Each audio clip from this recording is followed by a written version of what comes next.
طرتوا من دبي إلى البصرة، وصلتوا الساعة 9 صباحا تقريبا قبل البطولة بيومين أو 3 أيام. بيومين. كيف شفت وضع المطار، إمكانيات المطار والاستقبال والدخول؟ مطار بسيط لكن كاستقبال، كترحيب، ككرم، ابتسامة، شفنا شيء ابو عبد الله ما كنا متوقعينه بصراحة. فرحانين فيكم وفي غيركم؟ طايرين، مو فرحانين. طايرين فينا، طايرين العراقيين، طايرين فينا. صرتوا الفندق؟ من المطار طلعنا على الفندق. أول مشكلة واجهتكم الدخول؟ أول تحدي واجهنا الفندق. مسألة الفندق. كان المفروض تدخلون الساعة كم ودخلتوا الساعة كم؟ كان المفروض ندخل الساعة 12 وتأخرنا في استلام الغرف. الساعة كم؟ تقريبا 12 بالليل. ليش؟ كمل لي موضوع الفندق، ليش ما دخلتوا وقتكم؟ تأخرتوا 12 ساعة. طبعا نحن عبالنا الوضع طبيعي انه بتوصل وتعال خذ غرفتك وخلاص. بس ترى الجماعة أول مرة ينظمون حدث أبو عبد الله من 40 إلى 42 سنة. بعيدا عن الأعذار، لا تطلع لهم أعذار. لا نتكلم ليش ما استلمتوا غرفتكم؟ زحمة الوفود. زحمة، الناس أول مرة تستوعب هذا العدد. تحس أنه كان مفاجأة بالنسبة لهم؟ مفاجئ وشيء ضخم، شيء كبير كان بالنسبة لهم. شفتوا طائفية في ذمتك؟ أبدا. في ذمتك؟ أبدا والله. والله يا أبو عبد الله أن هذا الشيء ما شفناه نهائيا. نهائيا. عراقي بصراوي، عراقي بغدادي، ما شفنا هذا الشيء نهائيا. حد ضايقكم في الشوارع؟ حد رمى عليكم كلمة؟ ولا أي حد. في ذمتك؟ ولا أي حد. طول المدة ولا أي حد. كل قناة تغطي لازم في كريتيشن للمراسلين والمعلقين استلمتوها بسرعة بصعوبة؟ شو؟ من خذنا الحقوق، خذنا البطايق، مع أن الطلبات كانت غير مسبوقة. بالنسبة للإعلاميين والتغطية، هي التغطية الأكبر والأضخم في تاريخ بطولات كأس الخليج هذا. يعني قول لي كيف استلمتوا بطاقتكم؟ رحتوا المركز الإعلامي، قدمتوا، استلمتوا إيميلات؟ شو؟ استلمنا. أيوه. كم تميتوا بالمركز الإعلامي؟ ساعات.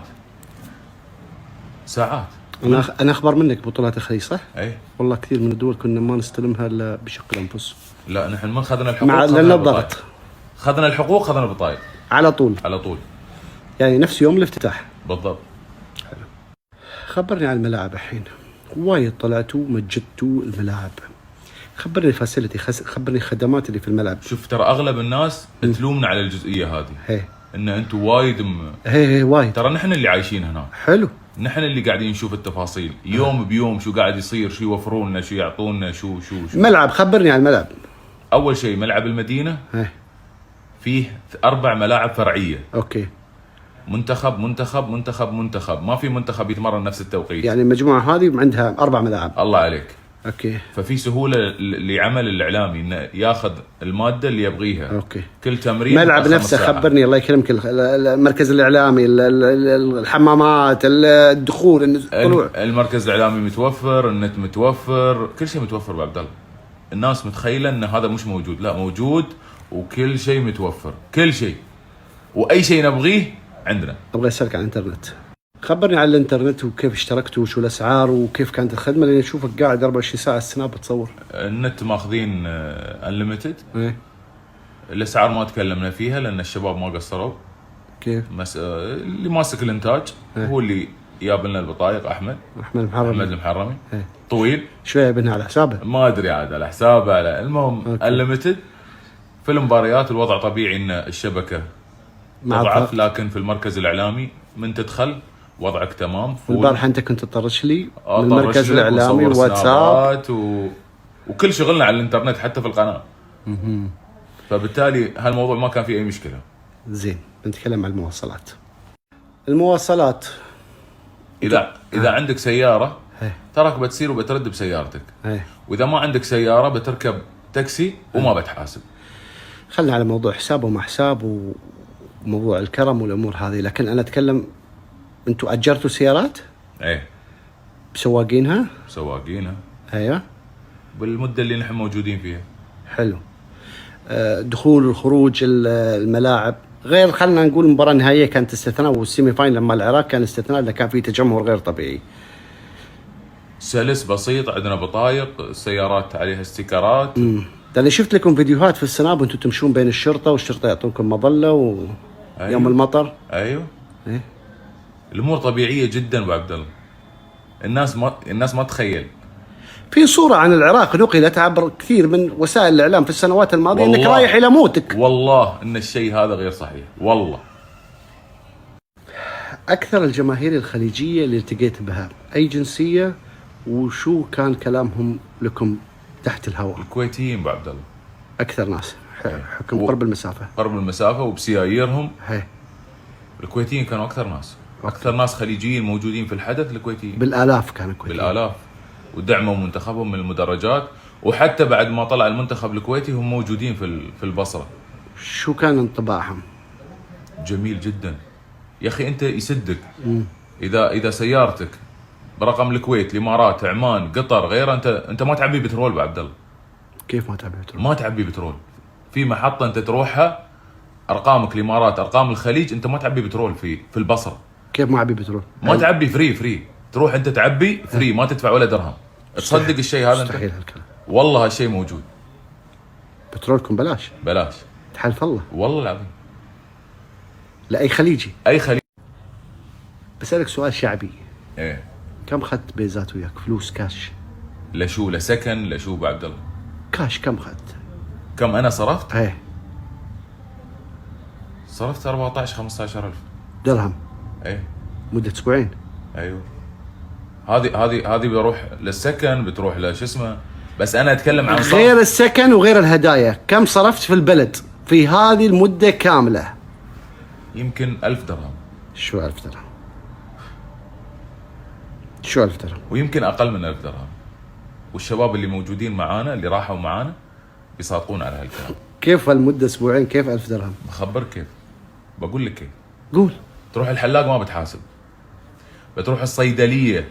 والله يا ابو عبد الله اني تعالجت وضربت ابره واخذت ادويه وما اخذ مني درهم والله. ومسعود مرض وسار وضرب ما اخذ منه ولا شيء. لا هاي يبغي لها تفسير. يعني تقول لي 1000 درهم في اسبوعين؟ في اسبوعين.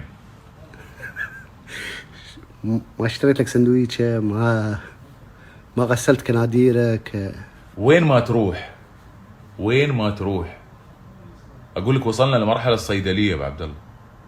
تشرب شاي في الشارع نفس الشيء، بتاخذ لك لقمه نفس الشيء، قاعدين في الكوب نفس الشيء.